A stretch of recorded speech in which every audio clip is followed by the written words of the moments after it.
Boaz. Now, before the break, I gather that I did have some callers. Let me go to Uganda. Good evening, Samuel. You are most welcome to Straight Talk Africa, and a Happy New Year to you. Happy New Year, Shaka. Welcome back to your job, and we are very proud of you. Good evening, sir. Good evening. How are you, sir? We are very, very fine. Let me go to Fred Oladeinde. Fred, sir, is there a possibility of creating an African Union judicial system rather than referring our cases, African cases, to the International Criminal Court? Is there a possibility also for the African Union common market to cater for African agricultural exports to the U.S. and European markets? Thank you very much, Shaka Sali, and welcome back. Thank you so much. Thank you very much. Those are two excellent questions. I'll take the second first in terms of the common markets. As you know, in COMESA, we have seen that the common market in COMESA between 2000 and 2010 has increased almost by tenfold the trade between countries who are members of COMESA. The same framework is what is being looked at now to be able to have a continental free trade areas. And those continental free trade areas are not supposed to start from scratch. The objective is to use existing regional economic communities as the pillars to be able to achieve this by 2017. And what you've asked for is how do we use trade within Africa to be able to achieve economic and political integration. All of these, as I said earlier on in my statement, would for the first time allow the OAU, which is transformed to the African Union, to address the real issue of integration in Africa.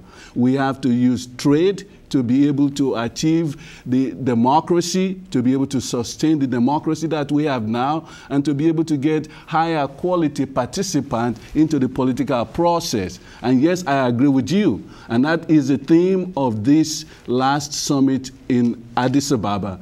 And that's one of the reasons why we are very excited that so much work has been done. There is a roadmap, and there are also a lot of, if you may, arrangements in place that would allow this to happen between now and 2017.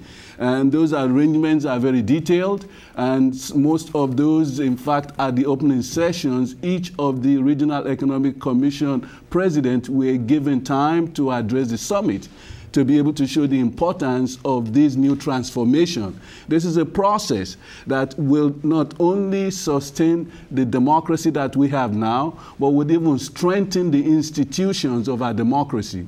To achieve what I've said, we would have to have the political commitment, and we have to also ensure that somehow there is engagement of the African people through the parliament and through civil society and, of course, the private sector.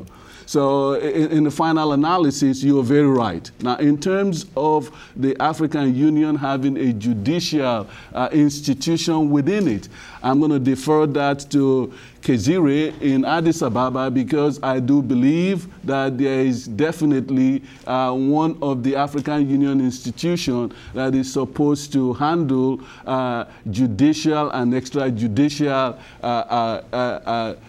situation within Africa by itself. But Fred, before we go to Boaz to make some clarifications about that, you mentioned something to do with the democracy that we now have. What precisely do you mean by that? Because the last time I checked, when you look at the 54 member countries that make up the African Union, sincerely, if you were to talk to us from the deepest, better part of your Nigerian heart and soul, yes, can you get more than 15 countries out of those 54, frankly, that are democratic? Now, if we stop the train right now, you are right. But if we look at the transformation process, and we have to understand that these are generational transformation processes that will take. If we go back just 20 years ago, we would have seen an Africa where we have military regimes, we have tyranny, we have so many things that were being done that people could not even speak up, or even when they speak, their voices were not heard. Now, in 2012, as much as we would like to have a better level of citizens' participation, we're not where we are 10, 20 years ago. And I do agree, it's very painful.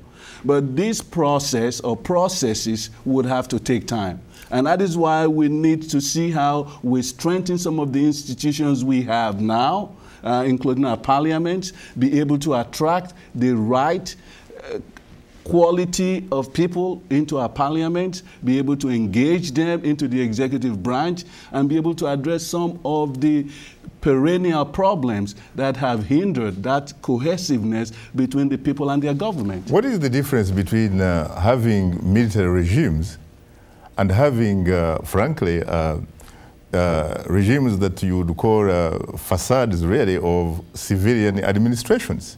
I mean, you have heard that people talk about we are holding periodic elections. But these are not elections. They're not the kind of elections that we would expect to hold the next 10 years in some of these countries. But just like I've said, it's transformational. And I understand the points that you're making. But let me also bring to you that there are certain things. Let's take, for example, a country like Nigeria, where we just saw the citizens engage the government in the process of addressing the subsidy. The government really had to come into a middle-of-the-ground approach to ensure that there's peace and order. This is one level of democratization that we should be proud of. Do we think the people in Nigeria are happy with what they have? No. Do we think the government is happy with the decision that was made? No. We've been able to see compromise. Democracy is about compromise and citizens' participation. The level of citizen participation would have to increase over time. And as we get more civic education, as we're able, the government is able to provide the necessary education for its citizens, it would expect to have more support from his citizens. So we are in a very tough business when it comes to democratization. It is pretty much like people will say it's like making sausage. There is definitely a democracy deficit on the continent, and in fact, that is even highlighted more by some African rulers, some call them leaders, who actually say that the emphasis should be on service delivery as opposed to democratization, as if in fact the two were mutually exclusive. You know, even there are those who, for personal interest, would want to change the rules of the games just simply to meet their own personal gains.